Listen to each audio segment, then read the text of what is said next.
And before we get started, everybody, if you want to put in the chat what town you're representing, that could be helpful to kind of make record of everyone that's here. Thank you. Appreciate everybody being here.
Can everybody see those slides okay?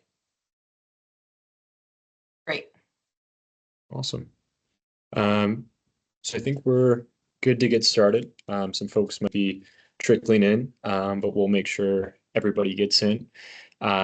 Just want to say thank you again, everyone, for being here. And thank you for your interest in our soon-to-be launched technical assistance program for land use and zoning reform. This is a program that was sponsored by Senator Huxtable via legislation, Senate Joint Resolution 8, which directs DSHA to help participating local governments identify and implement zoning practices that increase the supply of affordable housing and support goals such as equitable development and economic growth throughout the first state. Through this program, the goal is to help Delaware close its affordable housing gap while allowing local governments the flexibility to adapt best practices to meet their needs. And so very, very excited to launch this program very soon. And I'm happy to provide this opportunity to you all. I know you've heard from me via email, but figured this webinar would be good in terms of just connecting a little bit further on the initiative. So for the agenda today, we're going to provide a brief overview of housing needs in Delaware.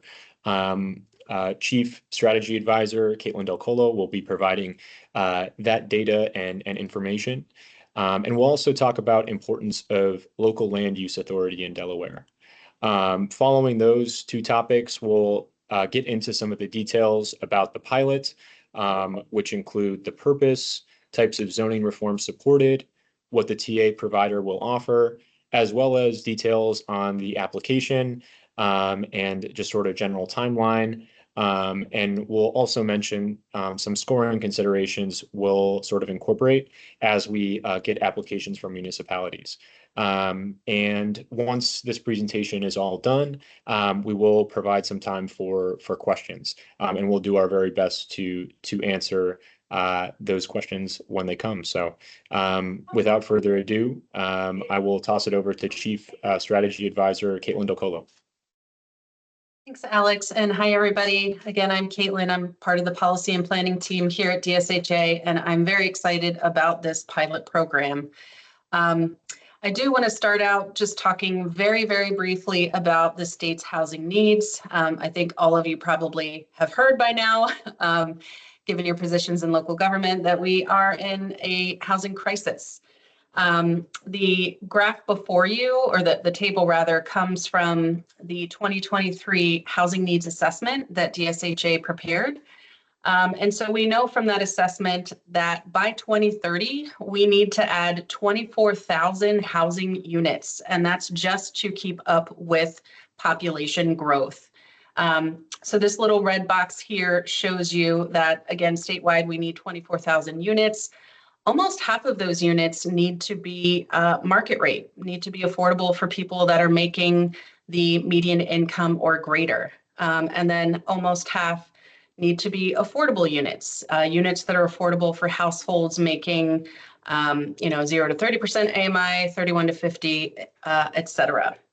And I love this table because it shows you by county what the need is, but it also breaks it down by the homeownership units that we need and the renter units that we need. But bottom line is we need to be adding a lot of housing units to keep up with that growth. I'm hoping that you've all heard of the work of the Affordable Housing Production Task Force that was created by legislation in the previous General Assembly, specifically to recommend ways that both the state of Delaware and local governments can increase the supply of housing. That task force had 5 subcommittees. Collectively, they met over 24 times, beginning last August and wrapping up this past March.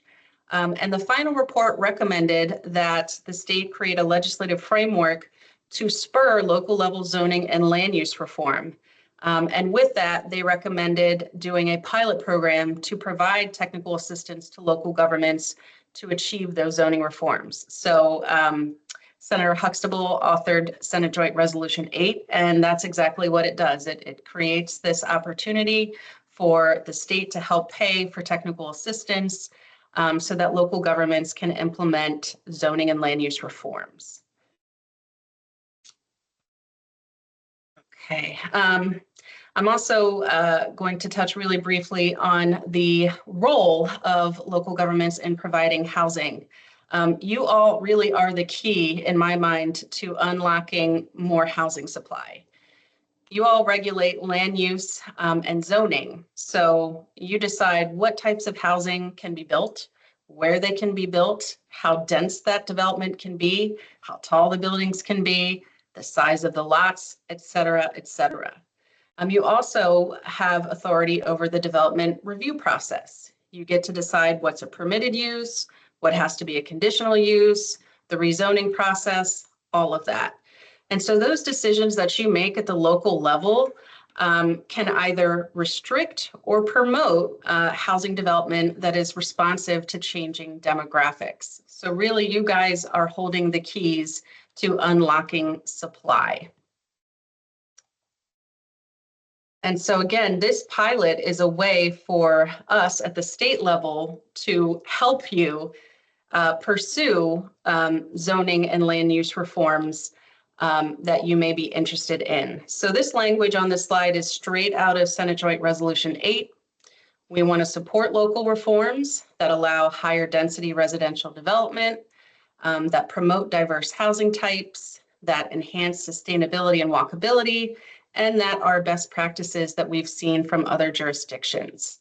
I want to make very clear that this is a voluntary opportunity. You do not have to participate in this pilot program, but we very much hope that you will, because again, we are offering to pay for technical assistance to work directly with local governments on zoning reforms that you are interested in pursuing. And I see real quickly, there's a question in the chat. Yes, the slideshow will be available. We're also recording this, so you'll be able to watch the recording back if that's of interest to you. Okay, and so now I'm going to kick it to Alex to talk about the types of zoning and land use reforms that this TA opportunity is intended to support. Thank you, Caitlin. And I want to preface this slide with saying that this is a rough draft of options that we would offer to municipalities for them to choose from, not a final draft or complete list. We wanted to give you a brief look. If you have suggestions that aren't on this slide, feel free to email us and make recommendations. This TA is intended to be flexible, and we want to be able to mold your needs in terms of the assistance we provide, mold the program to your needs, to municipalities' respective ideas towards reform. And so, this is all about wanting to provide flexibility to adapt to best practices to meet your housing needs. And so the first one being allow accessory dwelling units and or missing middle housing types as a permitted use in residential zones. Permitted use meaning that property owners can engage in these uses without needing special permission from respective local government, as long as they adhere to zoning districts standards. Creating pre-reviewed design plans for missing middle housing types. What this could have the potential to do would be speeding up permitting processes and reduce costs for small developers and homeowners. Increase allowable density for housing by reducing minimum lot sizes and bulk standards to promote the development of compact housing. This obviously supports compact, walkable development and potentially more efficient land use. We also have here in our menu of options, increasing allowable density for housing. Oh, sorry, I already mentioned that one, sorry. Increase building heights for multifamily housing, mixed use developments. What this could do is enable vertical expansion to accommodate more units per site. Also, establish an inclusionary zoning program to address affordable and workforce housing needs. So essentially, this would require or incentivize developers to include a percentage of affordable units in new residential projects. This could be either mandatory or voluntary, and it could include income targets. And what we're hoping that would do is it could have the potential to ensure housing for a range of incomes is integrated into new developments. Establish allow higher density mixed use with residential in commercial zones or employment centers. This could have the potential to maximize land use in job or transit rich areas while encouraging vibrant, walkable neighborhoods, and could attempt to address the jobs housing imbalance that we see in Delaware, but also in areas all across the country. And so again, this is a rough draft. Feel free to email us with ideas that you would like on sort of the menu of options. But this is sort of some options we presented based on the bill language, but then also data and information we've compiled with our H&A, as well as recommendations from the Affordable Housing Production Task Force. And then talking a little bit about what the TA provider will do. This is a rough draft as well. Once we identify a TA provider, it'll become more specific and more complete. But this is kind of expectations we're assuming as far as what the TA provider will provide. Perform assessments of municipalities' existing comprehensive plans, zoning future land use map, as well as permitting processes. So kind of just analyzing the current assessment of comp plans and certain documents. Identify current land use regulations that prevent increased housing production and mixed use development. So looking at different regulations or impediments that prevent development or production of affordable housing from happening. Analyze local housing production trends, gaps, etc. Suggest revised zoning ordinances. Engage with the public via workshops, as well as prepare and distribute educational materials, and then work with planning commissions or councils as needed. And so this is also amendable. This list here and will become more complete when we pair with ATA provider. But these are some of our expectations that we wanted to articulate to you all. And I believe I will toss it back to Caitlin. Thank you, Alex. So now I want to address some of the expectations that we have for participating local governments. We are looking for governments that can commit to assigning a dedicated staff person to work directly with the TA provider. We don't envision that this project will require, full-time work on the part of the dedicated staff person, but certainly we want to be able to have one point person for each local government that the TA provider can work with. We also want to select or prioritize local jurisdictions that are interested in multiple ideas for zoning and land use reform. We anticipate having some mandatory workshop or meeting attendance requirements. And then finally, we would expect to have each local government that we select to pass a resolution, just pledging to commit to pursue the reforms that they select through this process. And what we can do for our part is provide a template resolution for you all to turn over to your local bodies to pass through that process. Now I want to talk a little bit about what we're going to be looking for when we're scoring applications. Again, we want to see interest on the part of the local government in increasing both affordable and market rate housing supply and improving sustainability of neighborhoods and communities. We're also going to be looking at the capacity of each jurisdiction's planning and zoning staff. And then again, the number of zoning or land use reforms that a jurisdiction is interested in pursuing. I am in the process of drafting the application right now. We are trying to design this to be a low lift. Right now, we have about 10 questions on the application. Some of them are very easy, like first question, what is the name of the jurisdiction that's applying?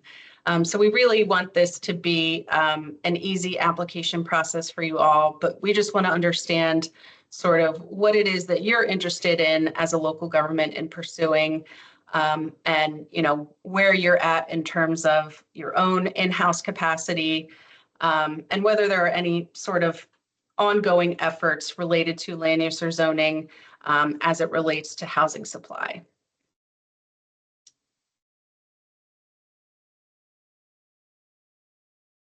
And then as far as a timeline, so Governor Meyer will sign Senate Joint Resolution 8 on August 20th, and we're hoping to have applications open the day after. So hoping to have those launched and available for municipalities to complete by August 21st.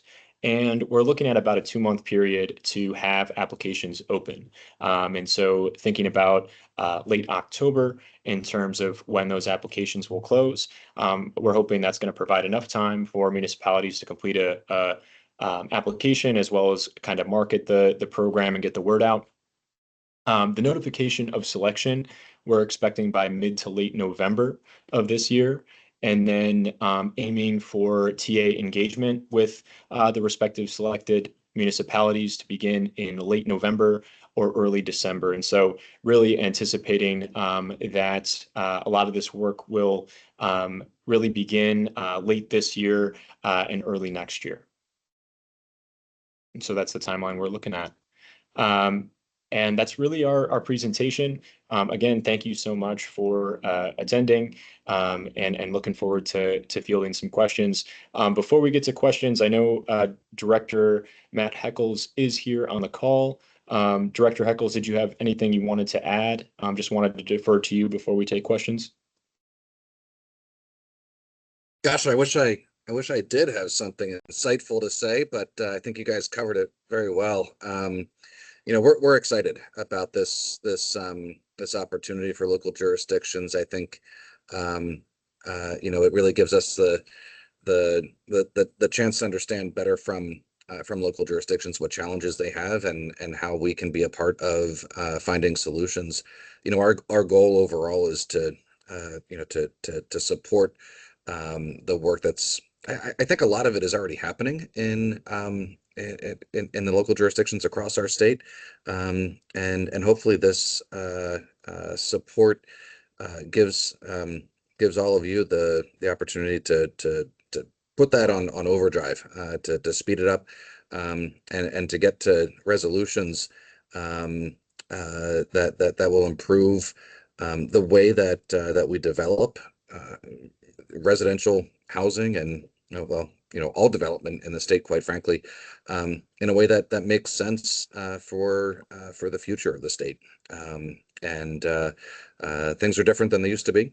We are looking at approaching how we do all that differently, and the guidelines and the box within which developers and others will work over the next few decades here in Delaware. And it's really important that we're all on the same page about this. So appreciate your attention, and I hope to see some good applications and some interest, and that we'll all move forward together.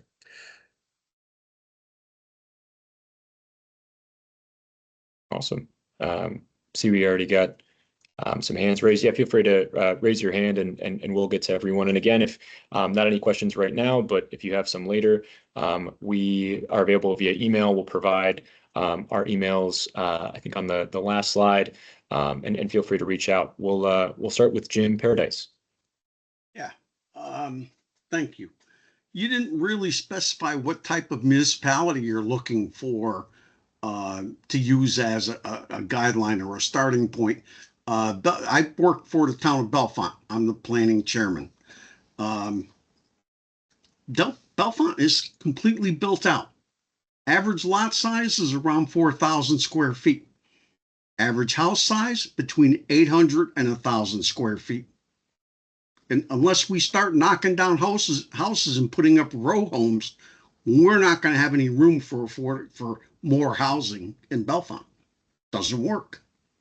We have streets now, you can't get an emergency vehicle down when everybody's home. Cars are parked on both sides of a thin street. You just can't get anybody through there. So we're not a good candidate, even though we are concerned about affordable housing. But it's just not going to work where we're at.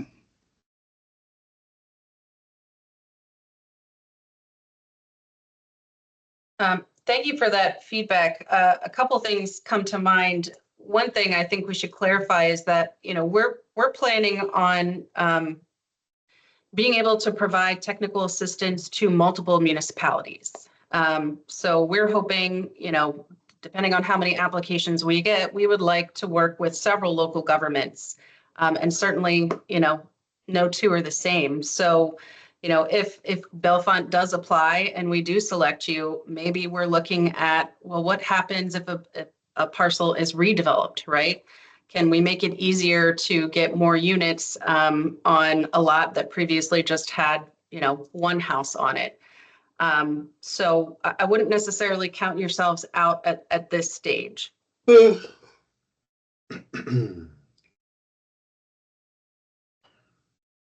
I would agree with Caitlin there, and thank you for that comment. Anybody else? I'll allow for a little bit more time for questions. Scott McKenzie, see your hands raised. Hi, geez, I'm from Bellefonte too. It seems like we're monopolizing. I just have one question about mentioning passing a resolution. The town commission passing a resolution in support of these affordable housing efforts. I'm just wondering, let's say there's a list of recommendations that are a result of the TA. Is the town obligated, since we took the grant money to do the TA, are we obligated to do any or all of them, or are we allowed to sort of pick and choose what we actually implement?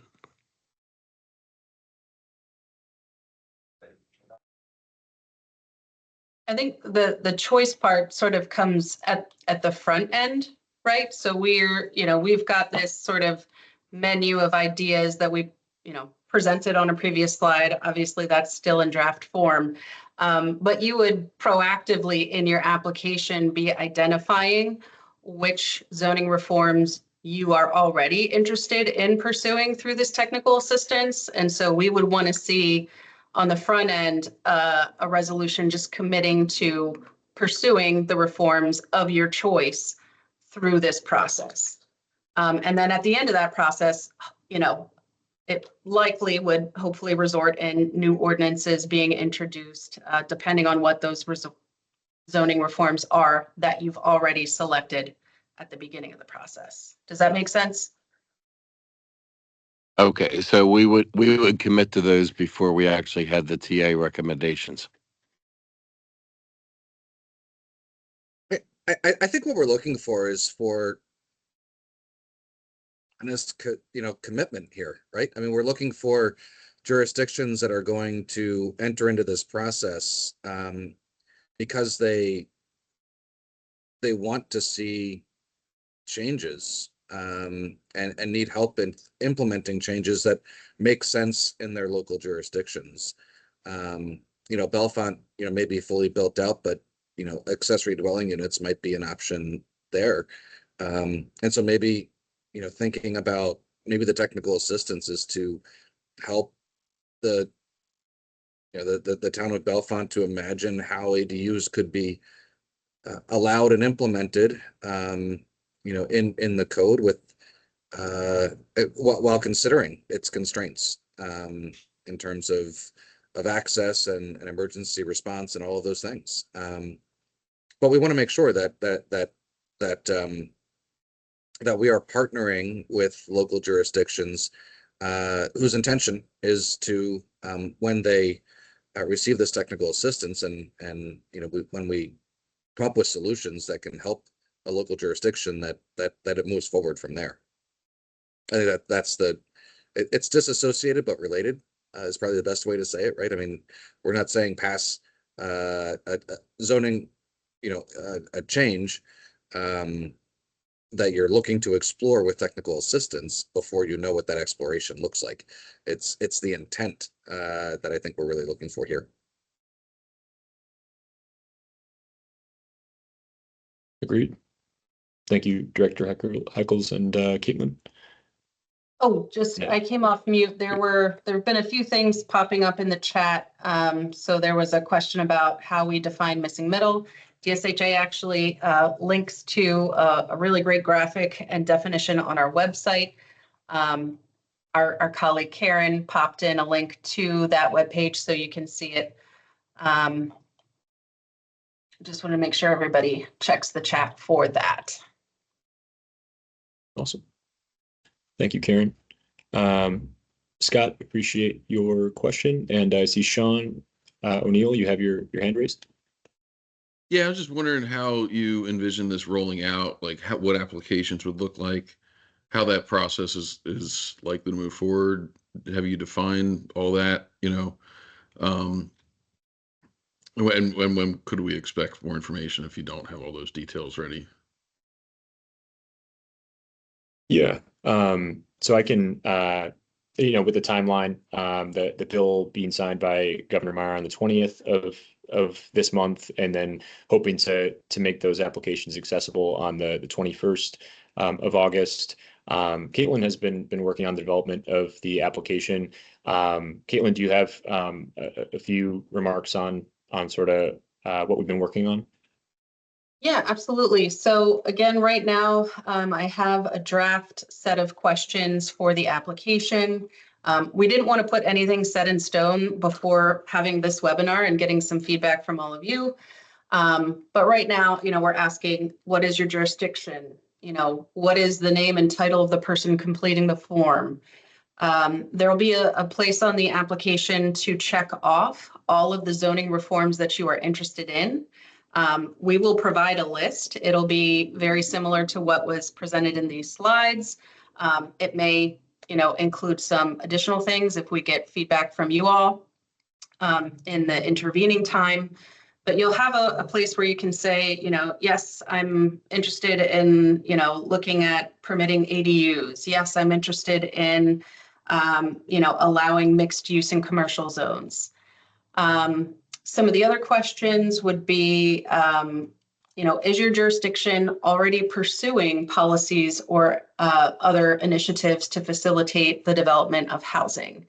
And it's okay if the answer is no, but we are aware that there are local governments that are already taking their own steps. For example, Sussex County has a land use reform working group that is looking at land use broadly, but one of their objectives is around increasing affordable housing supply. So if there is a starting point for your local government, if you already have, initiatives that you're looking into that are related to this topic, we want to know that, because that's valuable information that we would, need to provide the TA provider so that they know what their starting point is. One of the other questions is, we're going to be asking about your current planning and zoning staffing capacity. If we get an overwhelming number of applications, we may choose to prioritize providing assistance to local governments that don't have as much in-house capacity. There's a question about barriers or concerns that you would anticipate related to implementing zoning and land use reform. So we really just want to know what are you interested in, and what is your sort of starting point so that we can tailor this TA to best meet you where you're already at. Thank you. And again, our goal is to have this application live August 21st.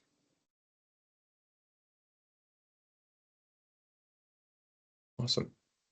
Thank you, Caitlin. And thank you for the question, Sean.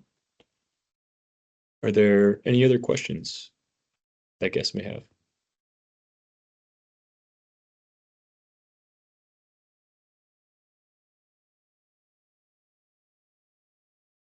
I see one in the chat from Joe Brennan asking what are the benchmarks of success for this program that can track progress. So in my mind, I think a couple of things. The number of applications we get, I think will be a good indicator, that we have a good thing going. But then having our selected local governments sort of pass those resolutions committing to pursuing the reforms that they've identified. And then hopefully at the end of the TA process, whatever those reforms are that those local governments are choosing to implement, we would expect to see some local changes, right? Whether that's an ordinance that now allows ADUs when before they weren't allowed. It'll depend on what the zoning reform is as to what the outcome is.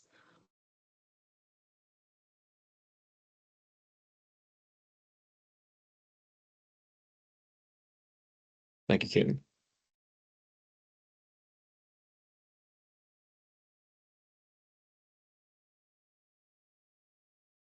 I'm seeing another question in the chat. To what extent is the technical assistance provided? For example, if a municipality chose to pursue the concept of pattern zoning, would the TA funding also include the creation of these designs?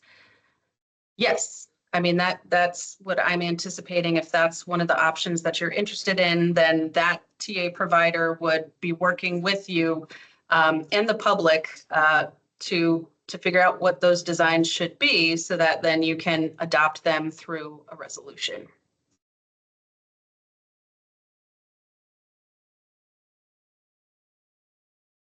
Awesome. Good questions. Thank you, Caitlin.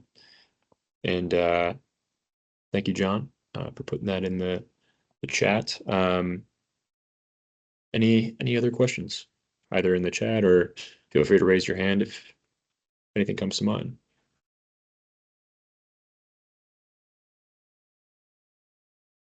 See none. Caitlin, you want to go to the last slide? Yep, so that's just our, oh, sorry, go ahead. Oh, no worries, no worries. Yep, just our contact information. I know a lot of you have gotten emails from me, but also Caitlin's email has been attached to both of those emails I've sent out. And so feel free to contact both of us, one of us, if you have any more questions, and would also love to get recommendations on what your respective municipality is considering or would be interested in terms of those options towards land use and zoning reform. Like I said, those are rough drafts, so we do want to get your feedback if you'd like to provide us with that.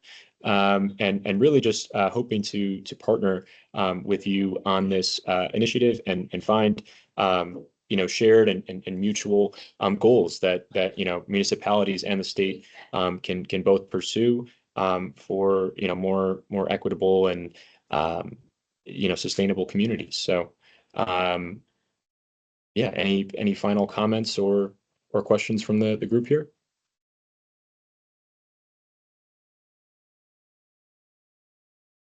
Awesome. Well, again, feel free to contact us, and really appreciate you all joining us this afternoon. Thank you to Senator Huxtable as well as Director Heckles on this. And yeah, we'll look forward to hearing from you in the next couple of weeks, and we'll let you all know when the application is available. Thanks, everybody. Thank you, everybody. Have a great rest of your day.